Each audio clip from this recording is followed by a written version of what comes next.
अस्सलाम वालेकुम नाज़रीन, मैं हूं आपका मेज़बान सबा सादिक और आप देख रहे हैं लाहौर पॉइंट। नाज़रीन इकराम, आज मैं आपके साथ एक ऐसा वाक़या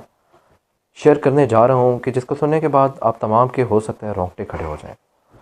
हाल ही में डस्का में एक ऐसी क़यामत बर्पा हुई है कि जहां पे सगी खाला यानी मासी, जिसे कहा जाता है माँ सी यानी माँ की तरह की,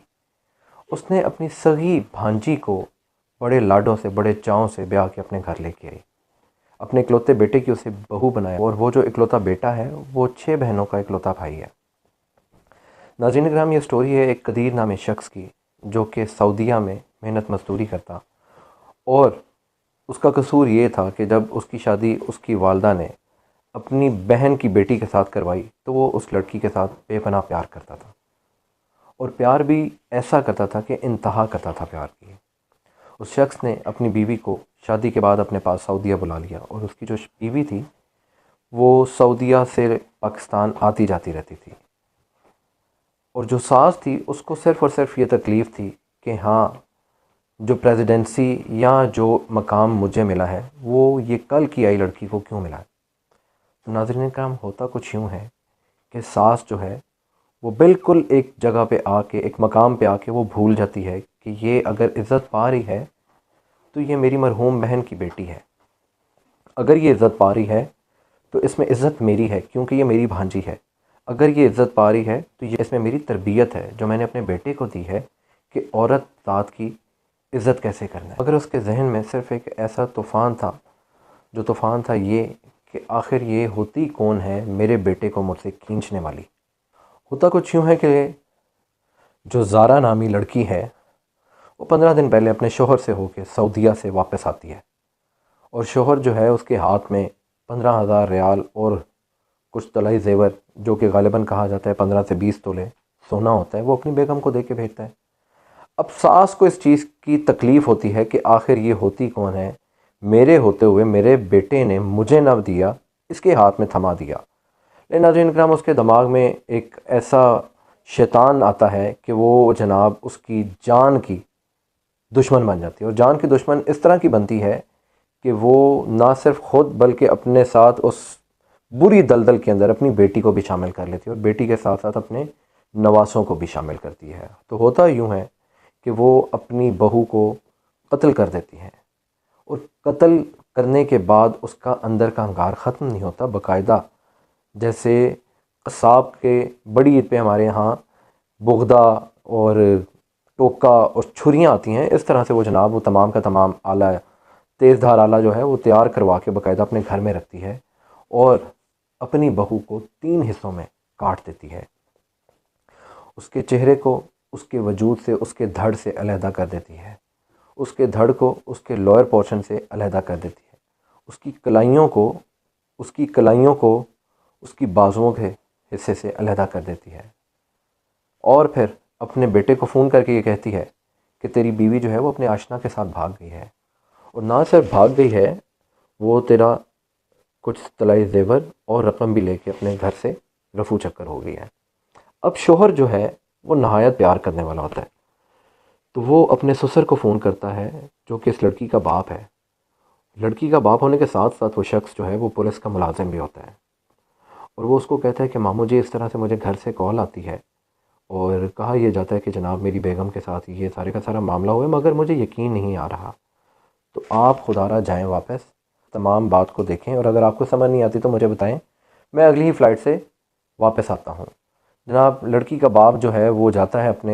अपनी बेटी के घर। बदबख्ती के साथ जब वो उस घर में जाता है तो होता यूँ है जनाब कि सास ने उसके आने से पहले पहले लड़की का धड़ और उसका लोअर पोर्शन जो है वो एक बोरी में डाल के अपने घर के बैक साइड पे एक नाला था उसमें बहा दिया होता है। अब जब नाले में लाश बहा दी जाती है और वो शख्स जब उस घर में आता है और आके बात करता है कि जनाब मेरी बेटी कहाँ है, और वो अकेला नहीं आता, चूँकि वो पुलिस वाला था तो बाप के अलावा उसके अंदर कुछ सेंस अभी भी चल रही थी, तो वो अपने साथ अपने साले को लेके आता है, और ये जो साला उसका मतलब कि जो लड़की के मामू लगते थे उनको साथ लाता है। और जब वो वहाँ आता है तो वो अपनी बहन से कहता है कि बहन, तू मुझे ये बता दे, मेरी इज़्ज़त तेरे हाथ है कि तूने इनकी बेटी के साथ क्या किया है। तूने इनकी बेटी को किस हाल में रखा है, तूने इनकी बेटी को कहाँ पे रखा है, खुदारा इनको इनकी बेटी दे दे, ये बहुत परेशान है। तो बहन आगे से, यानी जो उसकी माँ भी है कदीर की, वो अपने बेटे को कॉल करके कहती है कि देख तेरा ससुर हमारे घर में आके तमाशा लगा रहा है, वो हमारे घर में आके हमें जलील कर रहा है, वो हमें उल्टा कह रहा है कि तुमने मेरी बेटी को कहाँ छुपाया है। तो चूँकि लड़का अगर अपनी माँ का ताबेदार है तो वो अपनी बीवी से भी बेपनाह प्यार करता है।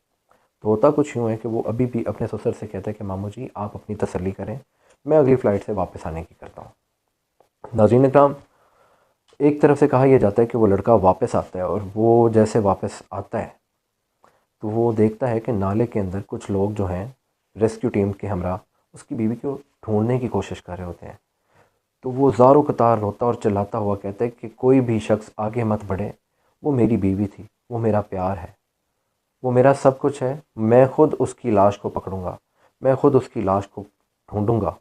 और खुदारा कोई भी उसकी लाश की तरफ ना देखे, क्योंकि वो मेरी इज़्ज़त है। नाज़रीन करम, उसका वालिद ये कहता है कि मैं उस वक्त देख के हैरान रह गया कि जब उसने नाले से निकले अज़ा को अपने सीने के साथ लगाया और उन्हें चूमने लग पड़ा, बेसाख्ता चूमने लग पड़ा, और कहने लगा कि ये मेरी बीवी है, ये मेरी इज़्ज़त है, मैं ख़ुद इसको गुस्ल दूंगा, कोई पास ना आए, हट जाओ सारे पीछे। अब इसी दौरान जो वो खातून होती है, उसकी माँ, उसके पास टाइम बहुत कम होता है, और करती क्या है कि जनाब वो उस लड़की की मुंडी यानी गर्दन, उसका चेहरा उसने घर में छुपाया होता है, और उसकी कलाइयाँ वो भी घर में रखी होती हैं। होता कुछ इस तरह से है कि जब उसकी कलाइयाँ और उसके चेहरे की बारी आती है तो कहती है यही तेरा चेहरा है ना जिस पे मेरा बेटा बड़ा फ़िदा होता था। तन सर से जुदा करने के बाद भी उस औरत को सुकून ना मिला, उसने उसके चेहरे को बाकायदा चूल्हे पे जलाने की कोशिश की, और जलाने में कामयाब भी हो गई। करती क्या है, जैसे उसने अगर मशरिक़ की जानिब 4 किलोमीटर पहले उसकी लाश को फेंका, बिल्कुल उसी तरफ उसने मगरिब के 4 किलोमीटर पीछे जाके उसकी चेहरे को और उसके कलाइयों को फेंका, और साथ में ये कहा कि इन्हीं कलाइयों में तू चूड़ियाँ पहनती थी ना। आप सोचें ज़रा कि औरत औरत की दुश्मन है, औरत औरत की दुश्मन है, और वो इस दुश्मनी में ये भूल गई कि इसकी कोख में उसकी नस्ल भी है। वो इस दुश्मनी में ये भी भूल गई कि इस दुश्मनी की आग में सिर्फ